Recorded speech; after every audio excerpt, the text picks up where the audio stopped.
up, guys? Today I'm here in the 2016 BMW M4, and I'm going to be shooting a little nighttime POV drive. So let's go ahead and pop it into drive, and we're off.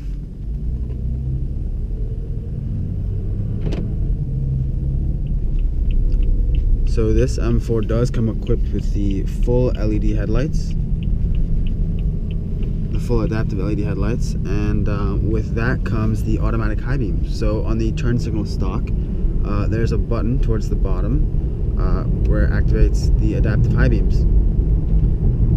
So let's test that out right here on this very dark road.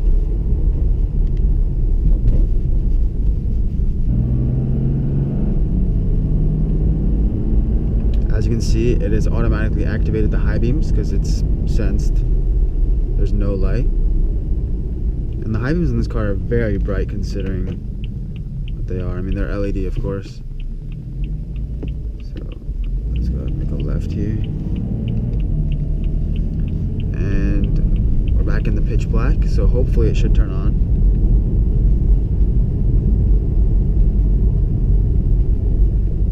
There we go, it's automatically activated high beams and it's turned them off because it spotted the car in front of us.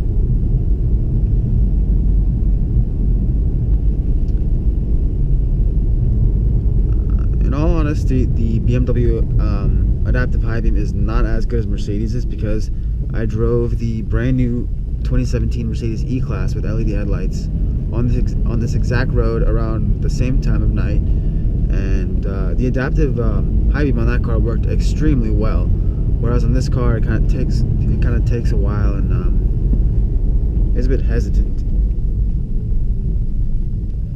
See, it just turned off for no apparent reason.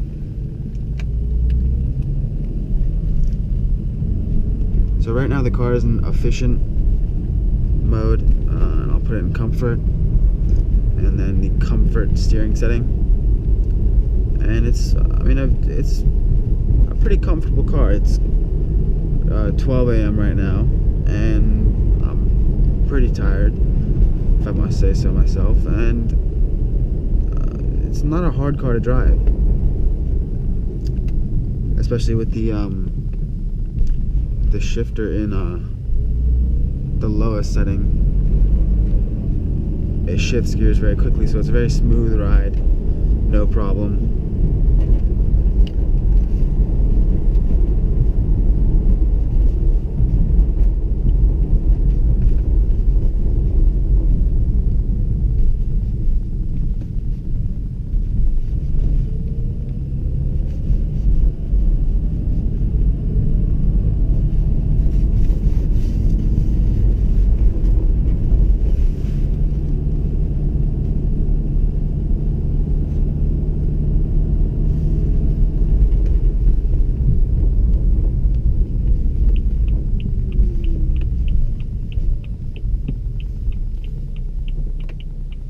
It also does have cornering lights, so if you look to the right here, and I engage the turn signal, I'm not sure if you can see, but it engaged the cornering lights. So if I go ahead once more, right there, it turns on the cornering lights. Same thing on the left side. If I go ahead and turn on the left turn signal, it turns on those LEDs.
as far as the headlights go, they are very bright, but as Matt from Obsessed Garage on YouTube said, the color of the LEDs, I don't know, they're not as good as xenon in my opinion, and his opinion too.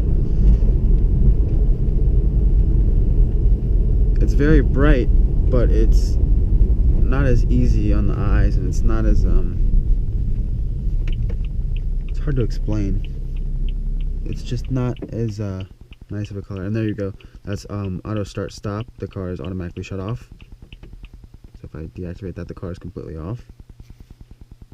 And then when I take my foot off the brake, it reactivates the car. So actually, before we go over there, let me engage the car in its sport modes. We'll put the car into M1, and that will put everything into sport mode and change the gear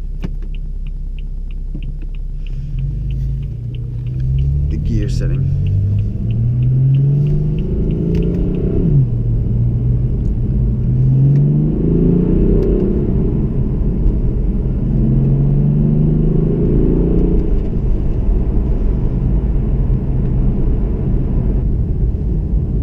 So as far as the interior goes, I love the steering wheel. It's a very big, beefy, thick steering wheel, and that's very nice to touch and grab and use. However, it's not flat bottom, it's a round steering wheel. So some prefer flat bottom steering wheel. I personally don't mind, so I think it's okay. But another thing I have is that the steering wheel is manual, as opposed to on the Mercedes C63, it's an automatic steering wheel, steering column. And I just find that a bit disappointing. However, aside from that, the interior layout, the dashboard, the instrument cluster, it's a very clean design, and you really can't complain with those. The only thing I wish is that on the interior is that for the seats on the M4, where the seat belts, they're very far behind, whereas in other coupes they have a little holder, or I'm not sure what the proper term is, but there's a little holder for them, or they automatically present the seatbelt to you, like in some Mercedeses. However, in the M4, they're all the way back there, and you have to reach back and grab them every single time, and I find that a bit annoying. But aside from that, the iDrive system, I don't have any problem with that. I think it's pretty good. Fairly straightforward. As far as the climate control system, that didn't take long at all to learn. And the only thing, another thing that I have a problem with is the gear selector. It's a bit confusing, and I don't like how there's no park. To put the M4 into park, what you have to do is you have to leave it in drive, and then you have to go ahead and just turn off the engine, and that'll automatically that'll automatically put the car into park. And I don't like that, because earlier today I was reversing the car, and then I brought the shifter back, and then it was in neutral, and I didn't know. So then I turned off the car, and it started rolling actually. And thank God I noticed. I hopped back in the car, stopped it. Never happened again, but it's a possibility. So you have to be very, very careful with these cars. So let's go ahead and turn around.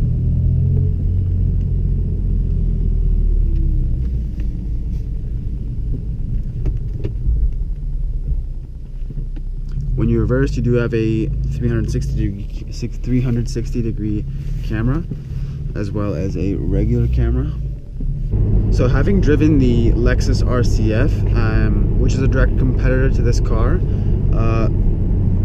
is just miles better than the RCF. It's, as far as interior quality, exterior quality, the design of the car, handling, just overall acceleration performance, this car over the RCF is just so much better. I don't know why anyone would get an RCF over an M4. However, I can see why someone would get a C63 over an M4, because the V8, obviously, the V8. And just the Mercedes quality, you know, you can't go wrong with Mercedes quality. aside from that, I really do like the heads-up display. I'm not sure if you guys can see it in the video, but there's a heads-up display right there, and that's really useful. This is the first time I've ever experienced the heads-up display, and I really like it actually. So back to the headlights. The headlights are actually adaptive. Not adaptive, but no, yeah, adaptive. They move. So when I actually turn the steering wheel, the headlights actually follow the steering wheel and they move. So as I turn, the headlights do follow the road.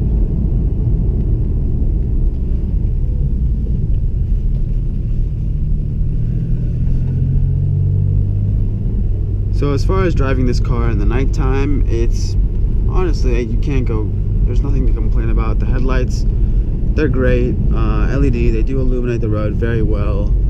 When you pop the car into all the comfort modes and the softest gear shifting setting, it is very easy to drive, whether you're tired or whether you're just like a nice leisurely cruise. It can be a very easy car to drive if you wanted to, or it can be a kind of hard and not complicated, complicated, or it can be a hard and complicated car if you want it to be, because in Sport Plus mode the steering wheel is extremely heavy. You require a lot of force, or at least for me, you require a lot of force to turn the wheel.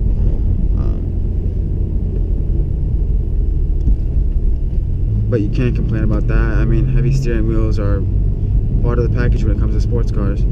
So this was a really short one for you guys to watch, but that was a little nighttime POV of the M4. If you guys want to see more of this car or more videos in general, go ahead. Please feel free to comment down below in the description, suggestions, and please feel free to like and subscribe if you guys want to see more content, and I hope you guys enjoyed the video.